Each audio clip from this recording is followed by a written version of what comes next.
Halo semua, kenalin aku Sakti. Selamat datang di channel SMB Telkom Jakarta.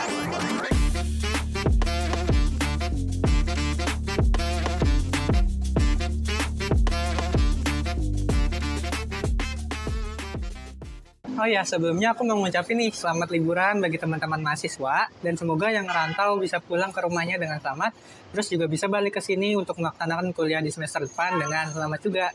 Nah, kali ini untuk menemani liburan kalian, aku bakal ngasih tahu nih rekomendasi film atau series yang bisa menemani kalian di tengah suntuknya liburan kalian nih.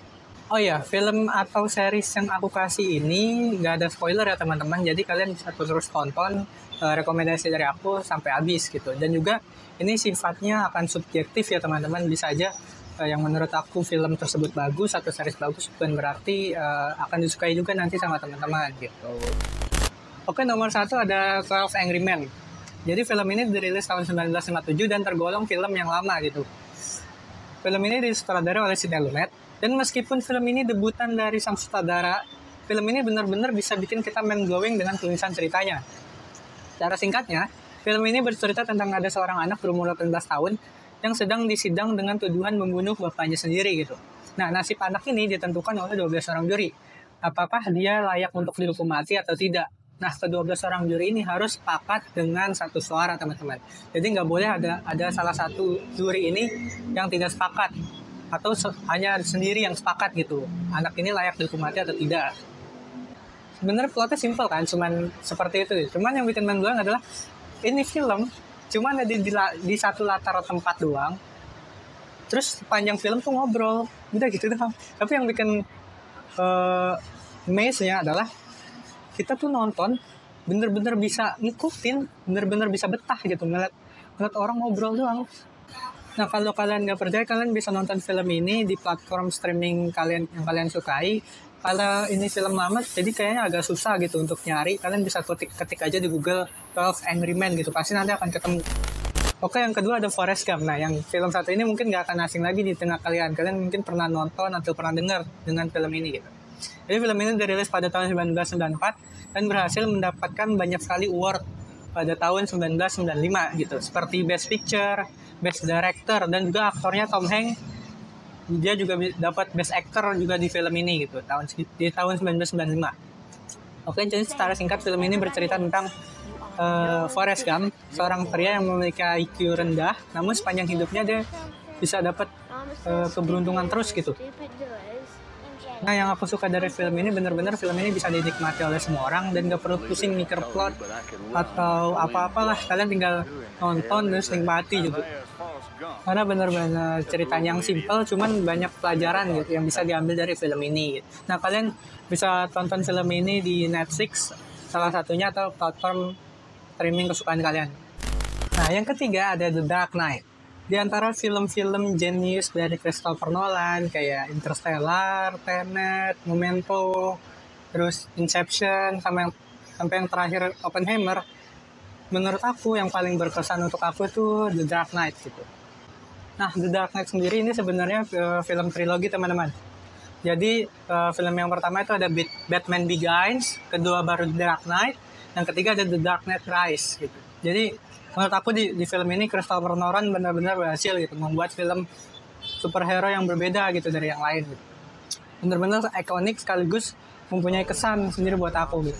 Dari penulisan cerita yang sangat kompleks, tentu sinematografi yang gila banget, ditambah ada musik-musik ciri khas Christopher Nolan, yaitu dari Hans Zimmer. Membuat nuansa film ini benar-benar hidup dan sesuai gitu apa yang ingin dikasih oleh Christopher Nolan. Bisa dilihat banyak scene-scene yang bahkan sampai sekarang masih sering berseliweran gitu, masih sering relevan dan masih sering dijadikan acuan untuk perfilman gitu dari film ini. Itulah kenapa film ini atau trilogi ini layak gitu untuk mendapatkan skor yang tinggi di IMDb. Nah, kalau kalian pengen nonton film ini, kalian bisa nonton di Netflix atau platform streaming lainnya yang kalian sukai. Yang keempat ada Barbie Movie. Nah, ini mungkin agak beda nih dari film-film sebelumnya gitu. Di antara film-film yang masterpiece gitu, aku nyelipin Barbie Movie gitu. Sekali lagi ini sangat subjektif ya teman-teman. Meskipun ya menurut aku rating Barbie movie ini di IMDb 6,8. Entah kenapa aku suka banget gitu sama film ini. Ya mungkin secara sinematografinya sangat fresh di mata aku gitu. Dari penggunaan visual efek filmnya, pewarnaan filmnya sangat bisa membanjakan di mata aku. Bener-bener bisa membawa nostalgia, sekaligus seolah-olah kita bisa masuk ke dunia atau ke filmnya mereka. Nah, yang aku suka lagi dari film ini adalah benar-benar penulisan ceritanya itu juga kompleks dan rumit loh teman-teman. Bahkan lebih rumit dari Oppenheimer gitu yang waktu itu disanding-sandingin kan mereka berdua ini gitu. Sampai ngebahas feminisme, ngebahas patriarki gitu. Kalau ada orang yang bilang film Barbie itu buat perempuan atau buat anak kecil gitu ya salah banget. Salah banget. Ini bener-bener film dewasa coy gitu. Terus juga yang paling kacau adalah komedinya sih. Komedinya bener-bener gila dan sepanjang film aku dibikin ngakak terus di film Barbie. Makanya aku nempatin Barbie movie ini ada di film 4, film yang layak untuk kalian tonton gitu. Nah kalau kalian pengen nonton film Barbie movie, kalian bisa nonton film ini di HBO kalau nggak salah deh, atau platform streaming yang biasa kalian tonton gitu. Kalian search saja di Google. Nah, yang terakhir ada jatuh cinta seperti di film-film. Nah, yang terakhir nih mungkin akan agak juga berbeda dari film-film sebelumnya yang dari luar. Nah, jatuh cinta seperti film-film ini menurut aku adalah film Indonesia terbaik yang pernah aku tonton. Dari dramanya dapet, romansnya apalagi, komedi dapet, bener-bener sutradaranya genius men. Dimana di film ini industri film kita benar-benar ditampar habis-habisan, dikasih sarkas-sarkasme yang gila gitu. Gak ada kata-kata lagi sumpah. Ini benar-benar wajib banget kalian coba tonton. Apalagi baru-baru ini udah masuk Netflix gitu. Jadi gak akan ada alasan lagi kalian susah buat nyari film ini. Kalian bisa nonton Jatuh Cinta seperti film-film di Netflix. Nah, film udah, sekarang kita masuk ke series teman-teman. Nah, sama kayak film, series ini juga sifatnya akan subjektif teman-teman penilaian dari aku, gitu. Dan kalaupun nanti akan ada series yang gak aku sebut, itu kemungkinannya antara aku gak nonton, atau aku nonton cuman aku biasa aja, atau ketiga aku nonton dan aku suka, cuman ya lupa aja. Oke, yang pertama ada Game of Thrones. Ini salah satu serial original dari HBO yang sudah legend sekali gitu. Pasti kalian juga pernah denger lah Game of Thrones. Aku pribadi udah selesai nonton series ini sampai tamat. So, review dari aku memang series ini layak sih untuk mendapatkan skor 9,2 dari IMDb. Series ini tergolong panjang sih teman-teman. Total ada 8 season dan setiap season itu memiliki 10 episode gitu. Ditambah ada prequelnya lagi gitu. Judulnya House of Dragon. Yang kali ini udah jalan selama 2 season. Cuman season 2-nya belum selesai. Nah, alasan aku suka dan mengikuti terus series ini karena penasaran. Terlepas naik turunnya episodenya yang kadang bagus, kadang anjlok. Banyak juga yang kecewa sama ending season 8 kan. Banyak juga yang die hard fans-nya bener-bener naik turun gitu. Cuman yang aku udah terlanjur mengikuti sampai sejauh itu gitu, masa ditinggal gitu. Memang di awal-awal di season 1 itu bakal kerasa lama banget karena otak kita tuh bener-bener disuruh ngapalin karakter yang banyak banget gitu. Karena di series ini Game of Thrones ini world buildingnya sangat luas gitu. Jadi nggak bisa untuk diceritakan selama beberapa season doang gitu. Namun aku yakin kalau kalian udah selesai nih nonton season 1 lah atau enggak 5 episode di awal, itu bakal terus kayak aku bakal penasaran gitu untuk ngelihat kelanjutannya gimana sih.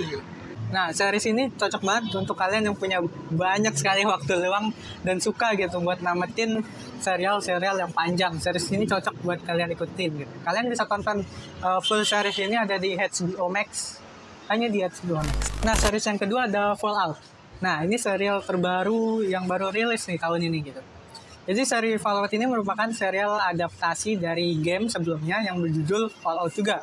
Tapi tenang aja buat kalian yang nggak main gamenya atau nggak ngikutin banget sih gamenya kayak gimana sama kayak aku, tetap banget bisa nikmatin series ini gitu. Jadi singkatnya menceritakan dunia setelah perang nuklir. Itu di tahun 2077 dan banyak manusia yang memutuskan untuk tinggal di bunker gitu.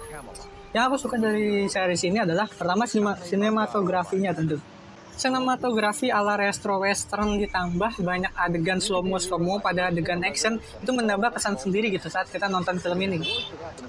Poin plusnya lagi selain sinematografinya itu ada di musiknya teman-teman. Bener-bener musik nuansa klasik jadul itu bener-bener mendukung buat visual yang ditampilin dalam film ini gitu. Jadi menurut aku series ini adalah salah satu series terbaik yang terbit pada tahun ini. Jadi series ini baru selesai 1 season dan sepertinya akan ada lanjutannya lagi nih, season 2 entah tahun depan atau 2 tahun lagi. Kalian bisa nonton series Fallout ini ada di Prime Video. Yang ketiga ada Breaking Bad. Nah, kalau serial ini gak usah tanya lagi deh. Pasti semua orang setuju gitu kalau series ini bagus dan layak banget untuk ditonton. Bahkan bisa dapat rating yang lumayan sempurna, yaitu 9,5 di IMDb.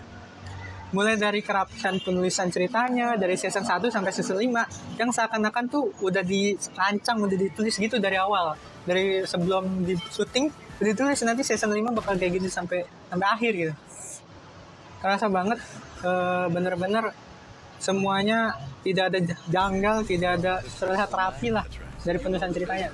Oke, singkatnya series ini bercerita tentang ada seorang guru kimia yang terkena penyakit kanker, tapi sebelum dia mati, dia harus dulu mengumpulkan uang yang banyak untuk keluarganya dengan cara apa? Berjualan narkoba. Memang premisnya sangat menarik gitu. Jadi kalian wajib banget nonton series ini.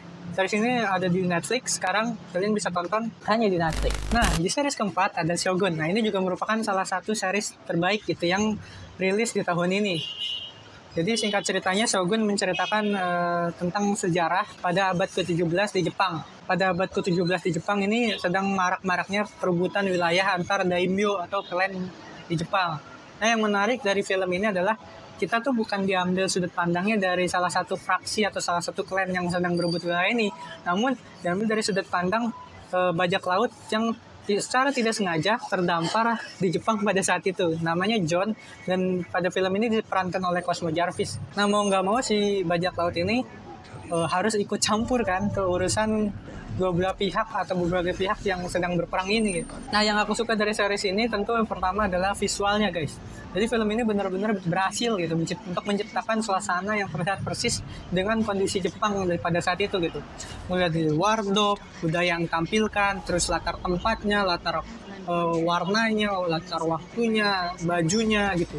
Sampai berbagai aksesoris yang dipakai juga terlihat sama persis gitu. Terus hal yang kedua yang aku suka dari film ini tentu actingnya teman-teman. Acting dari berbagai aktornya kayak Toranaga yang diperankan oleh Hiroyuki Sanada benar-benar bisa kerasa banget kalau dia tuh pemimpin yang dingin, pemimpin yang pinter, pemimpin yang bijaksana, yang sangat berwibawa gitu kelihatan. Nah, series ini cocok banget untuk kalian yang suka dengan mitologi atau sejarah-sejarah khususnya yang ada di Jepang ya. Series ini benar-benar bisa ngebawa atmosfer gitu Jepang pada saat abad ke-17 gitu. Nah, buat kalian yang penasaran tentang series ini, kalian bisa tonton di Disney Plus. Total tuh ada 1 season, isinya 10 episode.